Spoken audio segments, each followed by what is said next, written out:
Did you ever watch Astro Boy or know of Astro Boy? Well, this Pluto Netflix original anime series is basically an adult version of that, but so much more.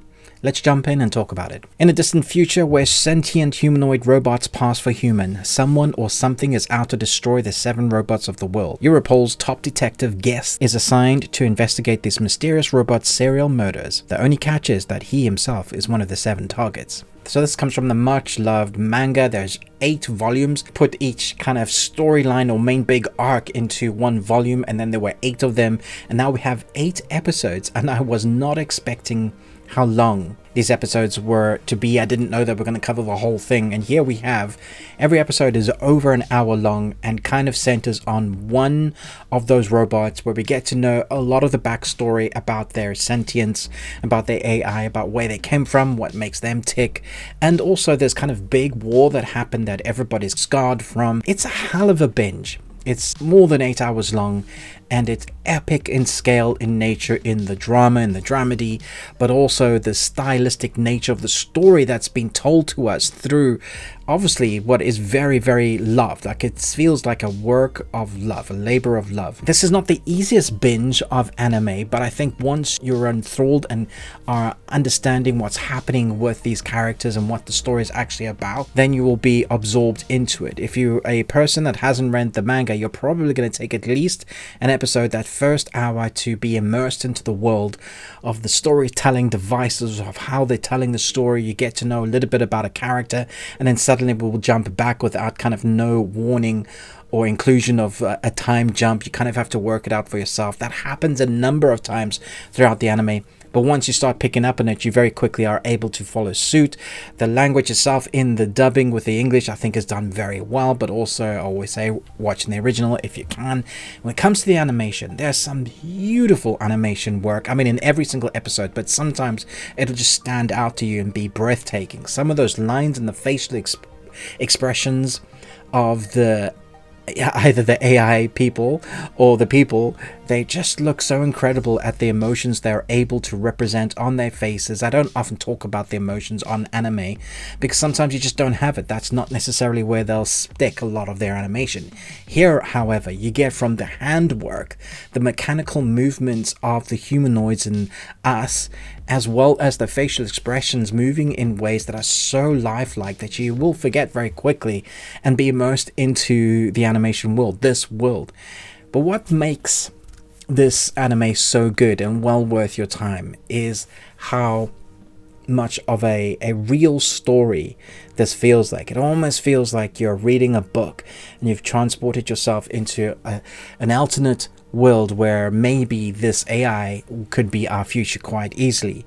It has a theme that we've touched on a lot in the last few years when it comes to AI, whether AI will have rights like humans. We've seen this done lots of times, from Ghost in the Shell to Standalone Complex, Psycho Pass, to more recent iterations like Creator that we had at the cinema recently. Much in the zeitgeist of the world because people are talking about it, because now in technology it's a thing that people are talking about. How far are we going to come in the next 50 to 100 years?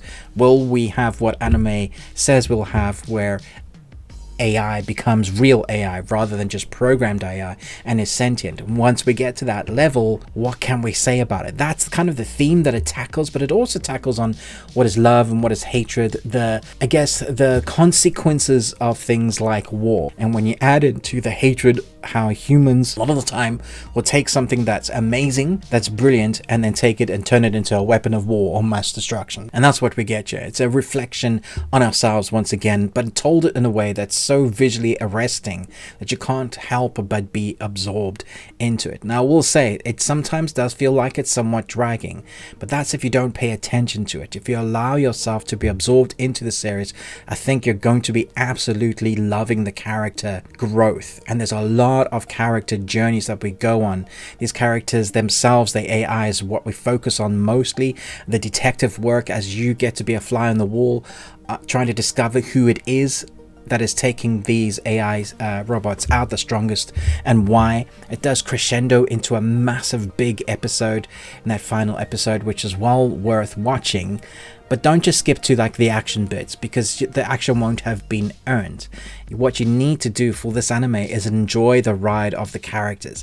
And unfortunately, it's going to be quite heartbreaking in places, but no good story doesn't lose some of your loved ones. Like Stephen King always says, kill your darlings, and we get some of that here. It does feel like you're going down a depressing rabbit hole with each episode passing. Because there's so much length, it's a meaty episode each episode. They do get time to go into backstories. They go to the kind of the war, how that's affected everybody, but also what's going to happen to some of those characters that you've come to love as we start progressing past the halfway point, which for me is when it really starts to gear up and you're feeling that tenseness grow with each episode.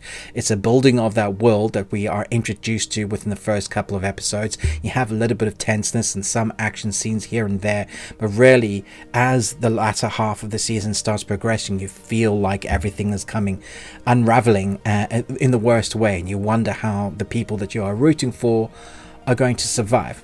It also reflects once again back at humans and how, like I mentioned earlier, how stupid we can be. But there's definitely be characters in here that you love to hate and you want wiped off the planet.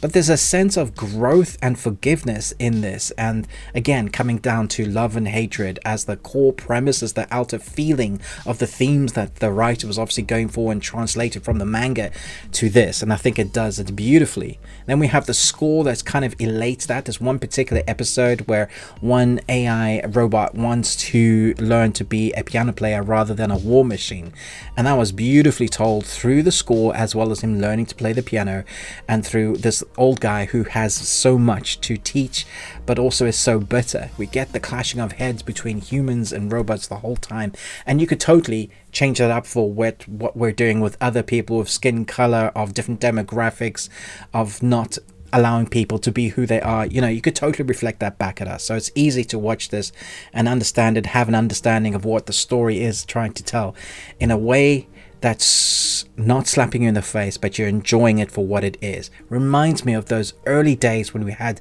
some really hard-hitting anime series like the Standalone Complex or the original Ghost in the Shell, Akira, all of those kind of early animes that came out that weren't afraid to kind of showcase some stuff. This feels like one of those. I do feel like this is sort of a masterpiece. I hope people take it as such and give it time to build, because I think this is such a work of art. I don't think this will be for everybody. Like I said, it's not that action heavy anime that lots of people like a shonen anime, but when we do get the action, it's beautiful to watch. The animation is stunning, but really it's the story that you need to settle in here, and I thought it was excellent.